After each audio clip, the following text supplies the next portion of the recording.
બનાસકાંઠામાં યુવકમાં દેખાયા છે હડકવાના લક્ષણ। પાલનપુરના નળાસણ ગામે આ બનાવ બન્યો છે। યુવકના વર્તનથી ગ્રામજનોમાં ભય ફેલાયો છે। યુવકને દોરડાથી બાંધી અને હોસ્પિટલ ખસેડાયો। 3 મહિના પહેલા યુવકને શ્વાન કરડ્યું હતું। યુવક મૂળ સાબરકાંઠાના ભગોરી ગામનો વતની છે। યુવક નળાસણ ગામે ભાગ્યા તરીકે કામ કરતો હતો।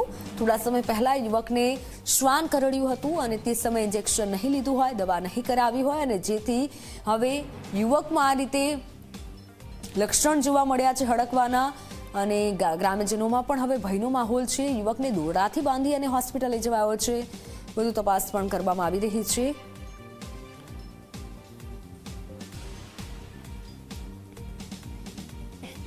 યુવકમાં હડકવાના લક્ષણો દેખાતા ગ્રામજનોમાં ભયનો માહોલ છે। યુવકના વર્તનથી ગામ લોકોમાં દહેશત ફેલાઈ છે। યુવકને દોરડાથી બાંધી હોસ્પિટલ લઈ જવાયો અને યુવકની સારવાર શરૂ કરાઈ છે। બનાસકાંઠાની આ ઘટના છે। નળાસણ ગામે આ બનાવ બન્યો છે।